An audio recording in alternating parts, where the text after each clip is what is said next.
আসসালামু আলাইকুম। মুমিন আপনাকে যুক্ত করা হয়েছে। অনুরোধ করে বলুন।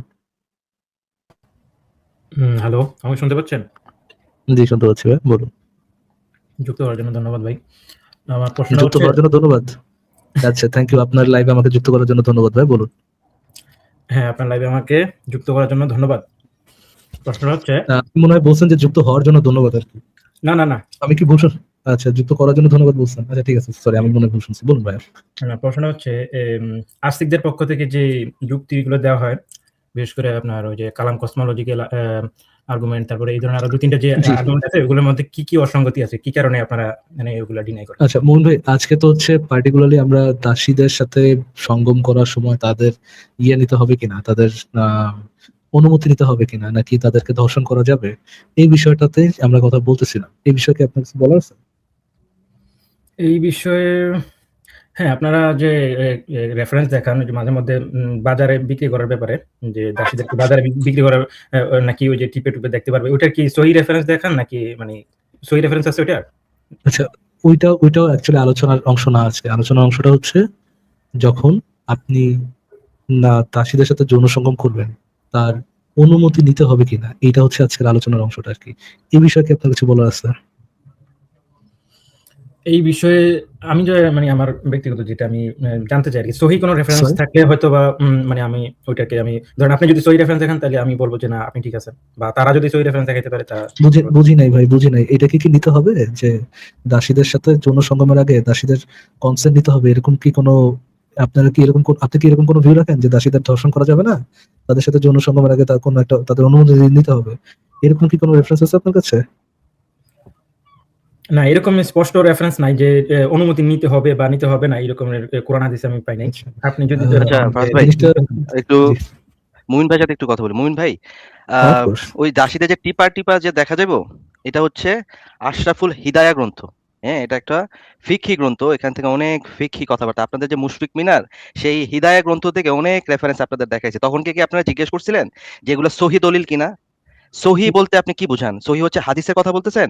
যে সহি হাদিসের কথা বলেন, হ্যাঁ, যে আমি সহি, হাদিসের কথা বলতেছিলাম আরকি। হ্যাঁ, যেমন সহি ধরেন হাদিসে কি এরকম কোন দলিল দেওয়া আছে যে মুমিনদেরকে তাদের দাসীদের কাছ থেকে সহবাস করার সময় তাদের সহবাসের কনসেন্ট অনুমতি নেওয়া লাগবে, এরকম দলিল কি আছে? যদি না থাকে তাহলে কেন এই প্রশ্নটা করতে আসছেন যে ওই যে টিপা করা লাগবে বা তাদের সাথে কনসেন্ট নেওয়া যায়, কনসেন্ট নেওয়া লাগে না? আমরা যখন বলতেছি আমাদের কাছ থেকে দলিলটা কেন চাইতেছেন? যখন আপনাদের মুমিন ভাইরা বলতেছে যে এটা করার সময় নেওয়া লাগবে কনসেন্ট, তখন তাদেরকে গিয়ে বলতেছেন না কেন? বা আপনারা যে বলতেছেন কনসেন্ট নেওয়া লাগবে, এটার সহি দলিল কোথায়? তখন কি তাদেরকে গিয়ে এই প্রশ্নগুলো করেন যে আপনারা যে বলতেছেন এগুলোর সহি দলিল দেন? কনসেন্ট নেওয়া লাগবে এই ধরনের বা লাগবে না, এই বিষয়ে অ্যাকচুয়ালি সরাসরি সহিহ হাদিসে বলা নাই আমি যতটুকু জানি আরকি। তো যদি না থাকে তাহলে এই প্রশ্নটা কি তাদেরকে করছিলেন? না, এই প্রশ্নটা আমি তাদেরকে করি নাই। কিন্তু আমার প্রশ্নটা হচ্ছে যেহেতু আপনারা এটা নিয়ে আপত্তি তুলতেছেন আরকি, যে আপনারা দেখাইতেছেন যে নেওয়া যখন লাগবে আমরা বলছি না, সাফি জবরদস্তি করা যাবে। ও ফিকহি, ভাই হাদিস ভাই, মোহাম্মদের সময় তো তাদের যে জঙ্গি মুমিনরা ছিল, তখন তো এই প্রশ্নটাই মানে এখন যেগুলো নিয়ে প্রসঙ্গ নিয়ে আসতেছে, আমরা নাস্তিকরা যখন এই টপিকগুলো তুলছি তখন এই প্রশ্নগুলো আসতেছে। মোহাম্মদের সময় জঙ্গি মুমিন সাহাবীদের তো এই প্রসঙ্গটাই নেওয়া লাগে নাই যে কিসের আবার কনসেন্ট। যেখানে আমি হাদিস আপনাকে দেখাচ্ছি যে যখন তার দাসীকে ডাকবে, সে যদি ম্যারিড থাকে অন্য কোনো দাসের সাথে, সে যদি প্রেগনেন্ট অবস্থায় থাকে, এই দলিল যদি আপনাকে দেখাই, সে তার সাথে সহবাস করতে বাধ্য। এমনকি মুনিব যদি চায় তার ম্যারেজ সে ক্যান্সেল করে দিতে পারে, তালাক দেওয়া হইতে পারে সে মুনিব। তাহলে এইখানে কি আপনি মানে এটা হাদিস দেখে কি আপনি এটা বুঝবেন যে ওই মুনিব তার দাসীর কাছ থেকে অনুমতি নিছে যে আপনি কি আমার সাথে একটু করবেন, আপনার জামাইকে একটু তালাক দিয়ে আমার সাথে আসবেন সহবাস করতে? আপনি কি এটা বুঝেন এই হাদিস দেখে? এই হাদিস তো আমি দেখি নাই আরকি অ্যাকচুয়ালি, যেটা মানে এটা কি তাহলে একটু আপনি দেখাই আপনাকে, কোন হাদিসে আছে এটা? আপনি দেখাই একটু দেখাই আপনাকে, জাস্ট এ সেকেন্ড।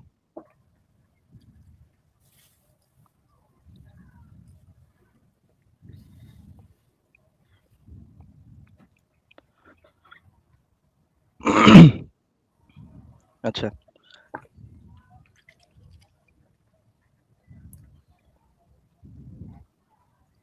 এই হাদিসটা একটু দেখেন, এই হাদিসটা একটু পড়েন। আচ্ছা, তো সহিহ বুখারীর হাদিস। সহিহ বুখারী ইসলাম ফাউন্ডেশন ক্রয় বিক্রয় পরিচ্ছেদ। ওকে, স্ত্রী অর্থাৎ জরায়ু গর্ভমুক্ত কিনা তা জানার পূর্বে বাদীকে নিয়ে সফর করা।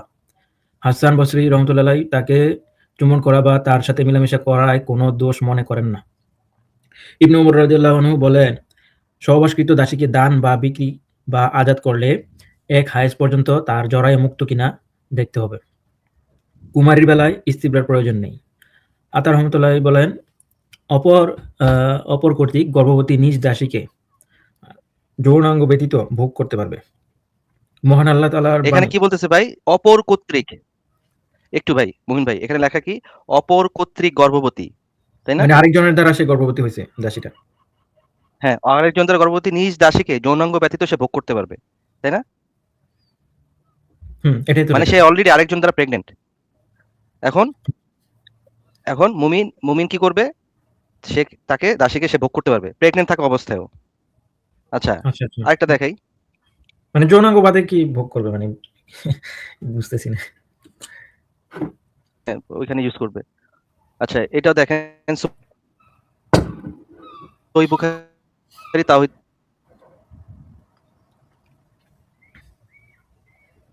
হ্যালো? হ্যালো? হ্যাঁ, আনাস রাদিয়াল্লাহু আনহু এখান থেকে পড়েন। হ্যালো, আমার কথা ভাই, কি শোনা আমি যাচ্ছে? যেখানে যে হাদিসটা দিচ্ছি একটু পড়েন। আমার কথা কি শোনা যাচ্ছে? আমি তো শুনতে পাচ্ছি। আচ্ছা ঠিক আছে তাহলে আমি পড়তেছি। হ্যাঁ, হ্যাঁ, আনাস আমার কথা রাদিয়াল্লাহু শোনা যাচ্ছে না? হ্যাঁ, এই যে মাঝখান দিয়ে একটু ল্যাগ করছিল। আনাস রাদিয়াল্লাহু আনহু বলেন, এ কথা দ্বারা সধবা স্বাধীনা মহিলাদেরকে বিয়ে করা হারাম বোঝানো হয়েছে। কিন্তু ক্রীতদাসীকে ব্যবহার করা হারাম নয়। যদি কোনো ব্যক্তি বাদীকে তার স্বামী থেকে তালাক নিয়ে পরে ব্যবহার করে তাহলে দোষ নেই। এই প্রসঙ্গে আল্লাহর বাণী মুশরিকা নারীরা ঈমান না আনা পর্যন্ত তোমরা তাদেরকে বিয়ে করো না। আচ্ছা, ইবনে আব্বাস রাদিয়াল্লাহু আনহু বলেন ৪ জনের অধিক বিয়ে করা ওইরূপ হারাম বা অবৈধ যেরূপ তার গর্ভধারিণী মা, কন্যা এবং ভাগ্নিকে বিয়ে করা হারাম। আচ্ছা, মানে কি আচ্ছা, এখানে পয়েন্ট হইতেছে এটা, যদি কোনো ব্যক্তি বাদীকে তার স্বামী থেকে তালাক নিয়ে পরে ব্যবহার করে তাহলে কোনো দোষের কিছু নেই। মানে তার বাদী, তার দাসী, সে ম্যারিড, তার স্বামী আছে। কেউ যদি তার স্বামী থেকে তালাক নেওয়ায় তাহলে সেটা কোনো দোষের কিছু নেই। সে যদি যখন ডাকবে তাকে তালাক নেওয়ায়া তার সাথে সহবাস করতে পারবে। আচ্ছা, তো আচ্ছা। এখন বলেন, এই দুইটা থেকে রেফারেন্স থেকে এখানে কি কোনোভাবে মনে হচ্ছে যে একজন মনিব বা একজন মুমিন তার কাছ থেকে কনসেন্ট নেওয়াটা বাধ্যতামূলক? যেখানে মুমিন চাইলেই তালাক নেওয়ায় তার সাথে সহবাস করতে পারে। ইনফ্যাক্ট সে যদি প্রেগনেন্টও থাকে অন্য কারো দ্বারা, তাকে সে ইউজ করতে পারে। এখানে কোনো রকমের কনসেন্টের বালাই থাকার কথা? না, এখানে যেহেতু তার একটা মানে অথরিটি আছে, সে চাইলেই তালাক নেওয়াইতে পারে বা তালাক দেওয়াইতে পারে, নিয়ে তারপরে সহবাস করতে পারে। তাহলে তো এটা যে দাসী তার তো এখানে কোনো উল্লেখযোগ্য কোনো দেখা যাচ্ছে না। কনসেন্টের কোনো বিষয় দেখা যাচ্ছে না এখানে। আচ্ছা, এবার আসেন, এটা হচ্ছে এটা একটা ফিকহি গ্রন্থ, ফিকহি আবু বকর রাদিয়াল্লাহু আনহু। এখানে একটু জাস্ট প্রথম প্যারাটা একটু পড়েন, এখানে কি বলে? যার উপর অপরাধ সংঘটিত হয়, আচ্ছা, কৃতদাসকে ক্ষতিগ্রস্ত করার অপরাধ। হযরত আবু বকর রাদিয়াল্লাহু আনহুর রায় ছিল কৃতদাস হত্যার বিনিময়ে স্বাধীন ব্যক্তিকে হত্যা করা যাবে না। আর চাই সে দাস তার মালিকানাধীন হোক কিংবা অন্যের মালিকানাধীন। কেননা দাস মর্যাদার দিক থেকে চতুষ্পদ জন্তুর ন্যায়। ওরে আল্লাহ, কয় কি! কাজেই মানুষ ও পশুর মধ্যে কোনো কিসাস হতে পারে না। এটা কোন কিতাব ভাই? সহিহ নাকি না আচ্ছা, জাল? এটা একটা ফিকহি গ্রন্থ, ফিকহি আবু বকর রাদিয়াল্লাহু আনহু। এটা হচ্ছে একটা ফিকহি গ্রন্থ, ফিকহি মাসাইল লেখা এখানে। আচ্ছা, এখন দেখেন, লেখকটা একজন কে? এরকম হাদিস তো আমি জীবনে এটা লেখক দেখিনি ভাই। আপনাকে রেফারেন্স মানুষ দিতেছি। দাস বা দাস আবার চতুষ্পদ ভাই, এটা জন্তুর ন্যায়। এটা তো ভাই মারাত্মক কথা ভাই। চতুষ্পদ জন্তুর ন্যায়। এ তো মারাত্মক কথা ভাই। এখন কোনো মুমিন যদি বলে তারা গরু ছাগলকে জবাই করার আগে তাদের কাছ থেকে অনুমতি নেয়, এটা তো খুবই ভাই হাস্যকর কথাবার্তা। একজন দাস যদি সে চতুষ্পদ জন্তু হয়, তার কাছ থেকে কিভাবে বাজার থেকে কিনে আনার পরে তার কাছ থেকে অনুমতি কেমনে নেয়? চতুষ্পদ জন্তুর না কাছে কি ভাই, মানুষ অনুমতি চায়? এই কথার পরে তো মনে হয় যে আমার আর কথা থাকতে পারে না। এই কি দেখালেন ভাই এটা? না, এটা আমার বিশ্বাস হইতেছে না। মনে হয় যে এটা জাল-টাল হতে পারে ভাই কথাটা। মানে এটা এটা যে ভাই যিনি যদি জাল ফিকহিটা হয়, এটা লিখছেন ওটা তার নিজস্ব মানে একটা মন্তব্য দিয়ে দিছে আরকি হয়তোবা। না, এটা নির্ভরযোগ্য কিছু। ফিকহি গ্রন্থ লেখেন। এটা হচ্ছে ডক্টর মোহাম্মদ রাওয়াস কালাজি, আধুনিক প্রকাশনী, পৃষ্ঠা ১০২-১০৩। এটা একটু সার্চ দিয়া বাইর করে পড়ে নিয়েন। আচ্ছা, এটা আর মনে আপনার হয় যে যে বললেন রিসেন্ট মনে হয় উনি কি রিসেন্ট কোন স্কলার মনে হয়। মানে পুরাতন রিসেন্ট স্কলার হলে তো এরকম কথা। রিসেন্ট যদি স্কলার হয়ও, রিসেন্ট স্কলার হইলে তার কথাটা মিথ্যা হবে, তার জ্ঞানটা কম হবে, এটা ভাই মানে কিভাবে বলেন? যখন সেই ব্যক্তি যখন ওই বইয়ের মধ্যে লিখা রাখতো যে দাসীদেরকে তার সাথে সহবাস করার আগে তার কনসেন্ট নেওয়া লাগবে, তখন তো আবার এই প্রসঙ্গ টানতেন না। যেহেতু সে নতুন বলছে, সে নতুন লেখক, তার মানে তার কথাটা মিথ্যা, তখন তো সেটা নিতেন না। না তারপরে তো আপনার এক খালি আচ্ছা, খালি এখন ওনার আপনি বক্তব্য বললেন যে এই যে আর অন্যান্য কেউ তো এরকম বললো না। অন্য কেউ তো অন্য কারো বক্তব্য আছে এরকম, নাকি জাস্ট একজনেরই বক্তব্য এটা? আছে আছে আহকামুল কোরআন খুলবেন, ওইখানেও পাবেন এই কথা। আচ্ছা, আরেকটা কথা যে বললেন যে টিপাটিপি বাজার থেকে দাসী কিনা হবে কি হবে না, এটা হচ্ছে আশরাফুল হিদায়া নবম খণ্ড। এখানে ইমাম কুদুরি, এই মুশফিক মিনার কালকের তার লাইভে কিন্তু ইমাম কুদুরির কয়েকটা কিন্তু বর্ণনা সে আনছে। দেখেন ইমাম কুদরি কি বলতেছে, যদি কেউ দাসী ক্রয় করার ইচ্ছা করে তাহলে সেসব স্থানে স্পর্শন করাতে কোনো সমস্যা নেই, যে সমস্ত স্থান দেখা বৈধ, যদিও এত উত্তেজিত কাম ভাব জাগ্রত হওয়ার আশঙ্কা হয়। এভাবে মুক্তাসার কুদরিতে মাসালাটি বর্ণনা করা আছে। আমাদের মাশায়েখ বলেছেন এই অবস্থায় প্রয়োজনের স্বার্থে দৃষ্টিপাত করা বৈধ, যদি উত্তেজিত হওয়ার আশঙ্কা। আচ্ছা, এখানে বলছে একজন যেসব বাজারে স্থান দেখা বৈধ একটা ভাই, পশু, যেসব স্থান দেখা বৈধ, হ্যাঁ, তাহলে কি আপনি এটা যে কোন না স্থান না দেখা বৈধ? পুরা পুরা না পুরা পুরাটা পড়েন, পুরাটা পড়লে তো আপনি পুরাটা বুঝতে পারবেন। এখানে সামনে তো আরো আছে। আচ্ছা, আপনি পড়েন তাহলে, পুরাটা পড়েন, তারপরে আপনি বুঝতে পারবেন আসলে এটা আচ্ছা, কি বুঝাইছে। না ওইটুক পড়লে বোঝা যায় যেসব স্থান দেখা বৈধ জাস্ট ওইগুলোতে টাচ করতে পারবে কি। আচ্ছা, বাকিটা পড়ে দেখি। তাহলে পুরাটা পড়েন। বলছে এভাবেই মুক্তাসারুল কুদরিতে মাসালাটি বর্ণিত হয়েছে। জামে সগীর গ্রন্থেও মাসালা এরূপ নিঃশর্তভাবে বর্ণনা করা হয়েছে, কোনো ব্যাখ্যা দেওয়া হয়নি। আমাদের মাশায়েখ বলেছেন এই অবস্থায় প্রয়োজনের স্বার্থে দৃষ্টিপাত করা বৈধ, যদিও উত্তেজিত হওয়ার আশঙ্কা বোধ করা হয়। তবে কামভাব জাগ্রত হলে কিংবা কামভাব জাগ্রত হওয়ার প্রবল ধারণা হলে স্পর্শ করা বৈধ হবে না। এখানে তো আবার বলছে স্পর্শ করা বৈধ হবে না, যান না সামনে আগান। কেননা এটা এক প্রকারের ভোগ বলে বা স্বাদ আস্বাদন বলে গণ্য। আর ক্রয়ের ইচ্ছা না থাকা অবস্থায় কামভাব না থাকলে দৃষ্টিপাত ও স্পর্শ করা বৈধ। ক্রয়ের ইচ্ছা না থাকা অবস্থা। আচ্ছা, ইমাম মুহাম্মদ রহমতুল্লাহ জামিউস সগীরের মধ্যে বলেন, আচ্ছা, এটা যখন এটা এটা এটা কি বুঝতে পারছেন? এখানে কি বলছে? কেনার ক্রয়ের ইচ্ছা ইচ্ছা না নাই, থাকা, হ্যাঁ, হ্যাঁ, কেনার ইচ্ছা নাই, আবার কাম ভাব না থাকলে, তার ভিতরে কাম ভাব নাই, ধরেন আপনার তার প্রতি, তারে দেখে আপনার হর্নি হন নাই, কিন্তু তাহলে আপনি তারে দেখতে পারবেন এবং তাকে স্পর্শ করতে পারবেন। হুম, এটা তো একটা তারপর মানে একটা তারপরে উইয়ার্ড কথা আর কি। যাই হোক, ইমাম মুহাম্মদ জামিউস সগীরের মধ্যে বলেন, যখন কোনো দাসী সাবালক তথা প্রাপ্তবয়স্ক হয় তখন সে যেন শুধুমাত্র নিম্নাঙ্গের একটি পোশাক পরে নিজেকে লোকজনের সামনে পেশ না করে। ঠিক, আচ্ছা, তো ভালোই বলছে। হ্যাঁ, তারপরে বলছে শব্দটি অর্থাৎ আরবি শব্দটি কি অর্থে ব্যবহৃত হয়েছে, এটা কি অর্থ মানে এটা আমি নিজে বুঝতেছি না। এর কারণ আমরা ইতিপূর্বে বর্ণনা করেছি যে দাসীর পেট ও পিঠ সতর অন্তর্ভুক্ত। হ্যাঁ, ইমাম মুহাম্মদ রাহমাতুল্লাহ থেকে এও বর্ণিত আছে যে যখন কিশোরী এমন বয়সে উপনীত হয় যে তাকে দেখলে কামভাব জাগে এবং তার মতো মেয়েদের সাথে সঙ্গম করা যায়, তাহলে সে সাবালিকার মতো তাকে এক কাপড়ে বাজারে উপস্থিত করা যাবে না, তার মাঝে কামভাব থাকার কারণে। আচ্ছা, এখানে একটা পয়েন্ট টু বি নোটেড। এখানে বলছে কি দাসীর পেট ও পিঠ সতর অন্তর্ভুক্ত, মানে পেট এবং পিঠ আচ্ছা, সতর, এটা ঢাকলে হবে, বুক কিন্তু বলে নাই। হুম, হ্যাঁ, বুক বলে নাই। আচ্ছা, তারপরে আসেন, তো তারপরে সামনে আগান। পিঠ ঠিক আছে, কিন্তু পিঠ তো বুকের পিছনের অংশ। পিঠ তো এটা তাহলে তো কি পিঠ যখন ডাকবে তখন তো বুক তো অটোমেটিক বুক, ডাকা হবে। ও আচ্ছা, বুক আর পিঠ এক এক জিনিস। এক না, মানে এটার অপোজিট সাইড। তো মানে পিঠ ডাকবে অথচ বুক ডাকবে না, এটা কোনো লজিক্যাল হইলো ভাই? এটা তো আমি বুঝে আসতেছে না আচ্ছা, আমার। সমস্যা নেই, আপনি সামনে আগান, হুম, সব স্পষ্ট হবে। আচ্ছা, তারপরে বলছে উপরের ইবারতে দাসী ক্রয়ের সময় শরীয়ত নির্ধারিত দর্শনীয় অঙ্গসমূহ স্পর্শ করা যাবে কিনা তা আলোচনা করা হয়েছে। ইমাম কুদুরি রহমতুল্লাহ বলেন, তার মুক্তাসারুল কুদুরিতে বলেন, যদি কেউ দাসী ক্রয় করার ইচ্ছা পোষণ করে তার জন্য দাসীর ওই সকল অঙ্গসমূহ স্পর্শ করা জায়েজ যা দেখা জায়েজ, এমনকি যদি স্পর্শ করা দ্বারা ক্রেতার মধ্যে কামভাব জাগ্রত হয় তবুও।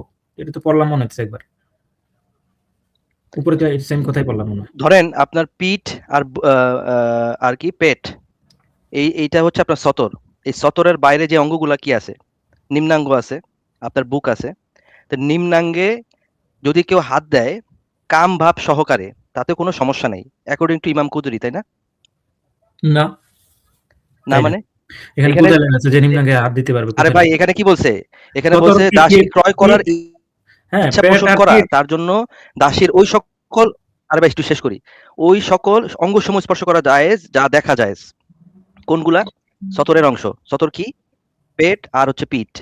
হ্যাঁ, আর পেট উপরে যে আর বলছে পিঠ যে হচ্ছে সতর, শুধুমাত্র এর বাইরে শুধুমাত্র নিম্নাঙ্গ ঢেকে না নিয়ে যেতে, ওটা যে বলল আপনি দেখেন নাই? ওটা তো ঢাকার কথা বলছে। হ্যাঁ। ওটা বলছে ঢাকার কথা। আচ্ছা, সমস্যা নাই। এটা নিচে আসলে আপনি এই নিম্নাঙ্গের ব্যাপারটাও আপনি ক্লিয়ার হয়ে আমার যাবেন। কথা হচ্ছে ভাই আমরা অনেস্টলি থাকি যে এখানে যেটা বলে নাই একজন ওটা আমরা আমি যদি অফ বানাই কোর্স আচ্ছা, যেটা বলে নাই সেটা বলবে সামনে। আপনি যদি আমি জাস্ট এখন বলার চেষ্টা মানে কি বোঝানোর চেষ্টা করতেছি আমি সেটা বোঝার চেষ্টা করতেছি। এবং আপনি আচ্ছা, যদি আচ্ছা। বলেন যে একবারে লেখা থাকতে হবে তাহলে পরের লাইনগুলোতেই আপনি সবকিছু পরিষ্কার লেখা পাওয়া যাবেন। এখন আমি আচ্ছা ঠিক বলতে আছে। চাইতেছি একজন নারীকে যখন বাজারে নিয়ে ওঠা হইছে, আমাদের পয়েন্ট কোনটা ছিল? কনসেন্ট নেওয়া যাবে কি যাবে না। একজন হ্যাঁ, নারীকে যখন বাজারে উঠানো হইছে, তার গায়ে টেপা হইতেছে, গায়ে স্পর্শ করা হইতেছে উইথ কি কাম ভাব। টেপা হইতেছে এবং কাম ভাব নিয়ে তাকে টাচ করা হইতেছে। এখানে কি এখানে কি কোন রকম কনসেন্ট নেওয়া মানে বোঝা যায় যে এখানে কনসেন্ট না, না নিতেছে সে এটা যে টাচ তাকে করতেছে, টাচ অঙ্গ করার কোনো স্পর্শ করার সময়? কনসেন্ট দিতেছে না। টাচ যে করতেছে এটা জাস্ট একটা আমরা যে জিনিসপত্র কিনি দেখে শুনে আ প্রোডাক্ট, ঐরকম। প্রোডাক্ট। হুম, আমরা হ্যাঁ, গরুর হাটে গেছি, গরুর হাটে গিয়ে আমরা যখন গরু ছাগল কিনি একটু টিপা-টাপা দেখি। এরকম হুম, ব্যাপারটা হইতেছে। হ্যাঁ এক্সাক্টলি। আচ্ছা, তারপরে শেষ করেন বাকিটা। হুম। তারপরে আছে এম আচ্ছা, অর্থাৎ আচ্ছা মাঝখানে সাদাটাও পড়ি। ওই যে মুসান্নিফ রহমাতুল্লাহ বলেন, ইমাম মুহাম্মদ রহমাতুল্লাহ তার জামি ইসসাগীর মধ্যে এভাবে মাসআলাটি উল্লেখ করেছেন। জামি ইসসাগীর মধ্যে ইবারাতেই অর্থাৎ ইমাম মুহাম্মদ রহমাতুল্লাহ আলাইহি ও আবু ইউসুফ রহমাতুল্লাহ আলাইহি ইমাম আবু হানিফা রহমাতুল্লাহ থেকে বর্ণনা করেন, যে ব্যক্তি কোনো দাসী ক্রয় করার ইচ্ছা পোষণ করেছে তার জন্য সেই দাসীর পায়ের নলি, বুক ও হাত স্পর্শ করাতে কোনো ক্ষতি বা দোষ নেই এবং এসব অঙ্গ অনাবৃত তাহলে এখন কি অবস্থায় এখন দেখাতেও এখন কোনো কি আপনি পাইছেন? এখন কি পাইছেন যে বুক এবং হাত এই আরে! এবার তো লেখা আছে মানে এগুলা স্পষ্ট স্পর্শ লেখা করাতে আছে কোনো যে সমস্যা নেই, অনাবৃত পাইছেন? অবস্থায়ও দেখতে পারবে। অনাবৃত অবস্থায় দেখাতেও কোনো সমস্যা নেই। এটাই তো লেখা আছে নিচের লাইনে। বুক হ্যাঁ। ও হাত স্পর্শ করাতে কোনো ক্ষতি বা দোষ নেই এবং এসব অঙ্গ অনাবৃত অবস্থায় দেখাতেও কোনো সমস্যা নেই। এটা তো পুরাই একবারে মানে খুল্লাম-খুল্লা। রাগ-ঢাক না রেখে তো এবার পুরাই বইলা দিছে সবকিছু। কারা বলছে এগুলা ভাই কথাগুলা? ইমাম মোহাম্মদ, ইমাম আবু ইউসুফ, ইমাম আবু হানিফা এরা বলছে। হ্যাঁ। তাই না? ইমাম আবু হানিফা রহমাতুল্লাহ থেকে বর্ণনা করেন। আইরে বলেন কি? ইমাম আবু হানিফা এই কথা বলছে? এ বিশ্বাস হচ্ছে না ভাই। এগুলা বর্ণনাগুলা মানে মনে হচ্ছে যে যা আপনি জানি কোন আপনি জানি কোন আপনি তো হানাফি নাকি ভাই? হ্যাঁ, ভাই আমি তো ভাই হানাফি। কারণ হানাফি তো টিপা দেখবেন নাকি ভাই? হানাফি মাযহাব তো মানে সেরা আমি মনে করতাম। আমি মনে করি, করতাম কি মনে করি আরকি। টিপা দেখবেন নাকি ভাই একটু? ইমাম আবু হানিফা যেহেতু বলেছেন। আর টিপা দেখবে তাও আবার বলতেছে অনাবৃত অবস্থায় দেখতে কোনো সমস্যা নাই। হ্যাঁ, তাহলে না ভাই এটা ভাই বিশ্বাস যেখানে আপনি হচ্ছে না। টিপে এটা দেখতেছেন সেখানে খুলে দেখতে এটা সমস্যা আপনারা কোথায়? কি মানে কোথা থেকে কি দেখাইতেছেন এটা মনে হয় নির্ভরযোগ্য না মনে হয় এগুলো। দেখাই তা আপনি দেখতে হবে। নিজে ওটা ডাউনলোড করে পড়েন ভাই। আমরা তো এটা ছাপাই নাই। আমরা কি এই জিনিসটা ছাপাইছি বসে? না আপনারা ছাপান নাই কিন্তু কে না কে ছাপাইছে বা লিখে দিচ্ছে আপনারা পাইছেন ভালো কথা আপনারা পাইছেন কিতাবে কিন্তু এই কিতাবটা যে নির্ভরযোগ্য বা এই যে বর্ণনাটা এটা যে নির্ভরযোগ্য এটা তো আপনারা মানে প্রমাণ করতে হবে। ভাইয়া আপনি ওই যে মুতপিক মিনারকে গিয়া জিজ্ঞেস করেন ভাই আশরাফুল হিদায়া এই গ্রন্থটা কি কি গ্রন্থ এটা? এটা একটু জিজ্ঞেস করেন। এই গ্রন্থটা একটু জিজ্ঞেস করেন এটা কি গ্রন্থ? ঠিক আছে ভাইয়া? আচ্ছা ঠিক আছে। না, তো এখন বলেন যে কনসেন্ট নেওয়ার মিনারের যে ব্যাপারটা একটু এখন যদি চরিত্র বলতেন। মিনার বলেও দিতে পারে যে ভাই এটা হচ্ছে সংশয়.com এর নিজস্ব পাবলিকেশন। সংশয়.com এর ইমাম আবু নিজস্ব পাবলিকেশন আবু নিছেন? হানিফা নাস্তিক ছিল। মুরতাদ। তার সে চকি ছিল না, তাকে আমি ফোন দিতে পারতেছি না খালি। আবার আমার ওস্তাদ জাকারিয়ারে ফোন দিয়ে আমি কইছিলাম যে এনে গুলোতে চেঞ্জ কর। জাকারিয়া মাইনা লইছে। আমি ইমাম আবু হানিফা যদি জিন্দা থাকতো ফোন দিতে পাবি। না এটা আমি মোটামুটি সিওর ওনারা এটাকে ডিনাই করবে কারণ এই কিতাবের কোনো মানে নির্ভরযোগ্যতা আমি তো আর মানে এমনি আন্দাজি বলতে পারি না ওনারা ভালো জানেন আর কি। আমি বলতেছি তারা তারা ডিনাই করবে on the basis of their বাটপারি, অন দ্য বেসিস অফ সততা না। আপনার মিনার ভাইয়া যে কি কত সৎ লোক সেটা তো ভাই আজকে দেখলাম যে সততার ঊর্ধ্বে চলে গেছেন আপনাদের মিনার ভাইয়া। আচ্ছা ঠিক আছে ভাই তাহলে তো মানে আপাতত আমার আর কিছু বলার নাই ভাই আমি শকড হয়ে গেলাম আর কি দেখে। এখন একটু বলে যান যে কনসেপ্ট নেওয়ার ব্যাপারটা একটু যদি বলে যেতেন যে এগুলা দেখা চতুষ্পদ জন্তু, হ্যাঁ, মারলে কোনো কিসাস নাই। তারপর হইতেছে বাজারে নেওয়া, প্রেগনেন্ট থাকা অবস্থায় এটা তারা রেফারেন্স উঠায় লিখে এনে একটু তার মানে সাথে দিতে পারবেন এখানে লিংকটা এই যে চ্যাটে দিতে পারবেন আমি জাস্ট আমি বুকমার্ক করে রেখে দেব আর কি পরে। আপনি সংশয়.com এ গিয়ে ওই যে দাস প্রথা, জ্ঞান কোষেকে দাস প্রথা এই লেখাটার ভিতরে এই লেখাগুলো পাবেন। অনেকগুলো লেখা আছে, এগুলা আপনি গিয়ে পড়ে নিন। আচ্ছা, আচ্ছা। এখন কি বলবেন যে কনসেন্ট নেওয়া লাগে? এই যে বাজারের থেকে কিনাই না, জন্তু পশু কিনাই না, মুমিনরা বলতেছে। আপনি যদি একটু পাটা ফাঁক করতেন, এভাবে জিজ্ঞেস করবে মুমিনদের নাকি? না, এটা তো মানে যেইভাবে বলা আছে এটা তো আসলে আপনার consent এর কোনো বালাই নাই এখানে। মানে উল্টা আরো পশু-পাখির মতো ট্রিট করা হইছে। পশু-পাখির চেয়েও খারাপ অবস্থা। ঠিক আছে। জীবজন্তুর চেয়ে খারাপ অবস্থা। ঠিক আচ্ছা আছে ঠিক তাইলে। আছে, ধন্যবাদ ভাই তাহলে। আমি বিদায় নেই তাহলে।